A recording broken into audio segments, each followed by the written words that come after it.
Hello guys! Welcome back sa aking munting kusina. Ayan, so for today, magluluto tayo ng pansit.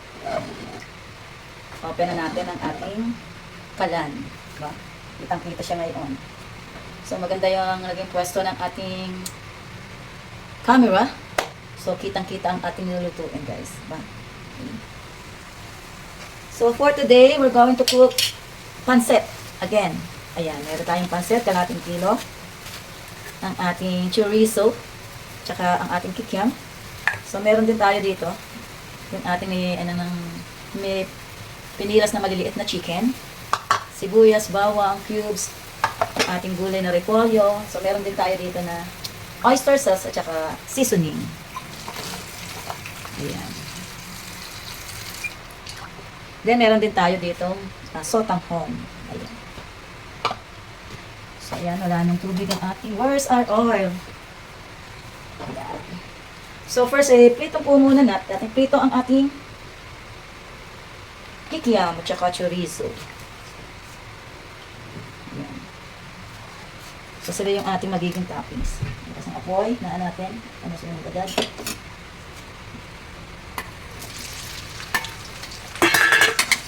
So, nagsabay ko na chorizo at kikiam.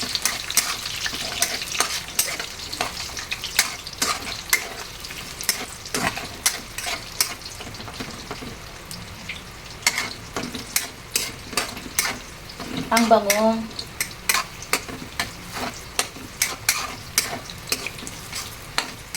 Maganda yung naging stable ng ating. Yan. So, halo lang natin para hindi masunog ang ating kikiam at saka chorizo. So, ito yung simpleng lutong pansit lang guys. So, favorite ng pamilya namin ay pansit. Kaya madalas yung pansit ang niluluto. Meron naman kaming iba, spaghetti. So, ayun, hindi pa naluluto.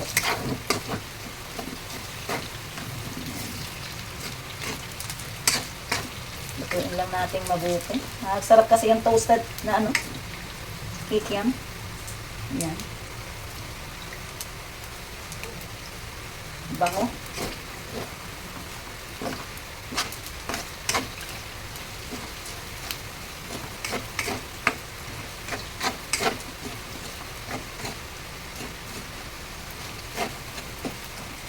Yan, papupulahin lang pa natin siya ng konti, guys. Halo, halo, halo. So, ayan guys, dahil wala nang nadikit sa kawali, hamuin na natin ating kikiam at saka chorizo. Chinese chorizo para hindi masunog. Yan. I think di ko na siya babawasan ng langis, okay na rin siguro yung ganang kadami. Nga ako nga po, gumula ka. Diyan bisa natin ang ating sibuyas at bawang.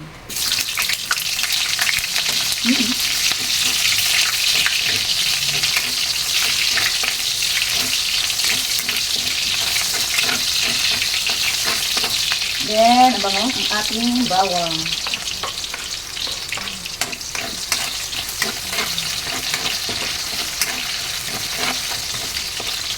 Ating sili, isama na rin natin sa paggigisa.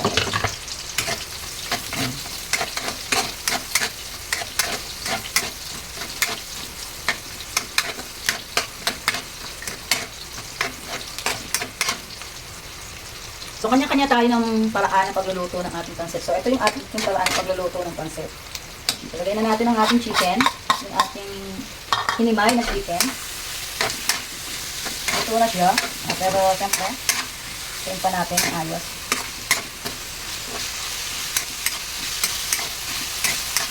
Ating chicken. Luluto-lutuin pa natin ang ating chicken, guys. Ayan, guys. So, ayan, nakakita nyo. Ating halo-halo lang. Ayan, titimplahan na natin siya ng rito. Napilapsik. Paminta. Patis na nilalagay ko.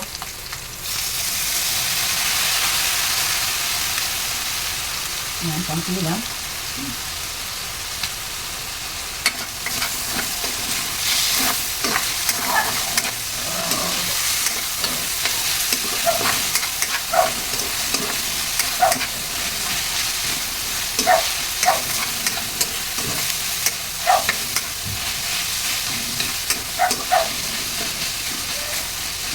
bango guys. Ay, ang bango.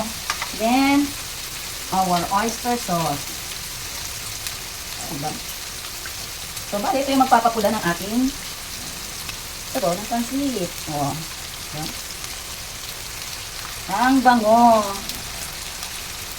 Ito lang.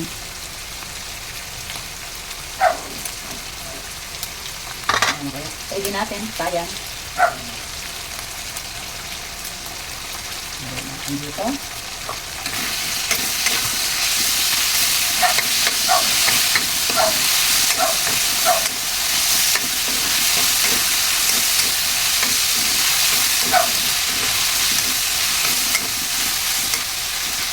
So, katigat siya, pero lalambot din siya kapag nalagyan na natin ng tubig. Ayan. Diba?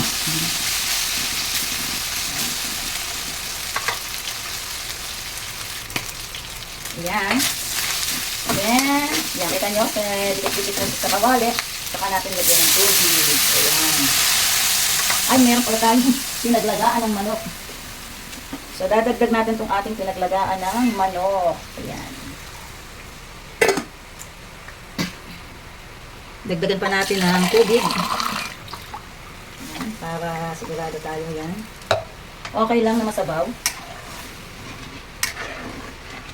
So, kakayod-kayo mo yan nasa ilalim. Kasi natin yung lasa. Diba? Lasa ng manok.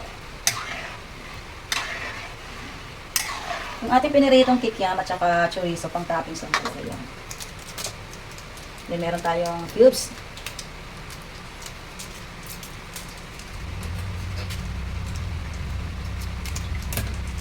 Mamaya natin titikman kung may lasa. After na, maglagay natin at matunaw itong ating cubes. Diba? Yes. Isa lang.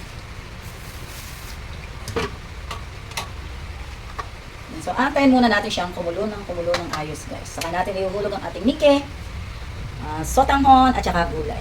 Okay? So, habang inaantay natin kumulo yung ating sabaw ng pansit, ito yung ating Mickey, pag hiwa-hiwalayin muna natin guys. Yan. Kasi dikit-dikit siya. So yan, nabibili ng balot-balot na guys. So hindi ito yung tinitimbang o kinikilo. So binigay sa akin ng tindera yung balot-balot niya na exact. Ewan kung exactong kalahati. No? Ayan guys, so kita nyo naman, kulong-kulo na yung ating sabaw. So ilagay na natin ang ating Mickey. Ayan. Hindi pa hiwa-hiwalay. Wait. Ang ating Mickey. Mickey natin guys, lalagay na natin. Hinahiwa-hiwalay lang natin. Ayan. Lubog na natin. Ayan, lagay na natin the rest of our Mickey. Ayan.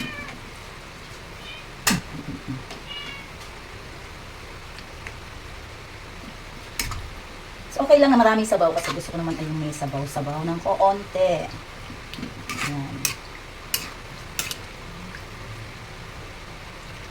Kailangan maluto natin ng Mickey. Medyo may katigasan ng Mickey. Antayin natin kumulo ulit. Nawala kasi yung kulo nang ilagay natin ang ating Mickey. So yun guys, hayaan lang natin yung sip-sip-sip-sipin na Mickey yung ating sabaw. Ang bango. Hinahin na natin ang hapon. Sobrang lakas. Ayan. Tikman natin. Ang sarap. Tamang-tama na yung kanyang alat at lasa. Dito hindi ko dinagdagan pa. Ayan. Tignan natin. Ang luto ng ating dito.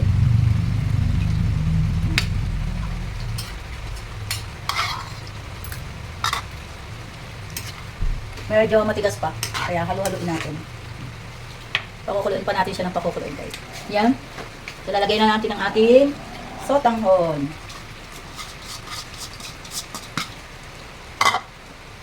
O, konti lang yung ating natirang sotanghon guys.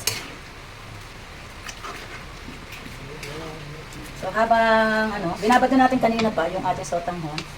Lagay na natin itong ating gulay. para maluto. So, repolyo lang yung ating gulay, guys.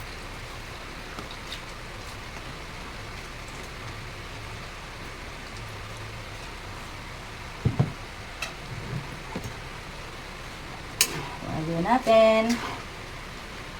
So, kita nyo guys, oh. Yung kanina malaming sabaw, ngayon kakaunti na.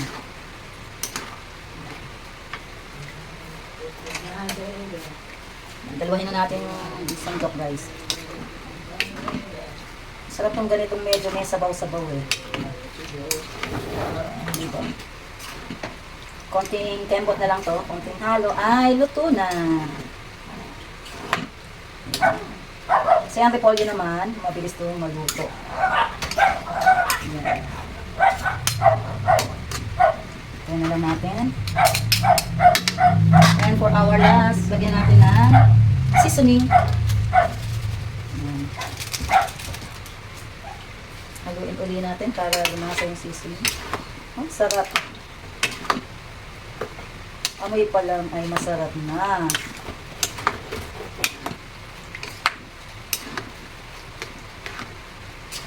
Bale, ito na yung ating hapunan, guys.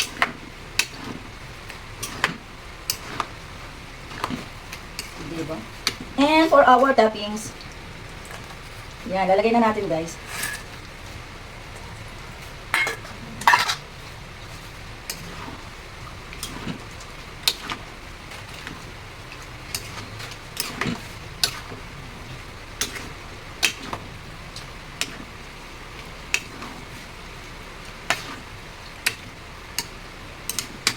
Yan, luto na yung ating pansit, guys. Papatayin ko na tong ilaw. Ilaw pa lang, so papatayin ko na ang gasol. And that's it, our saucy pansit. So, ayan, guys. Ito yung ating saucy pansit. Ayan, bakit saucy? Kasi hindi ko siya iniga. Ayan, mamaya kasi may iga na yan ang kanya. Diba? Dami ng lawak, guys. May chicken. Halda, ang dami, no? Saucy Mickey Sotanghon. Ba? Kita nyo naman, guys, oh. Nalutang. Yan, ang sarap. Our finished product.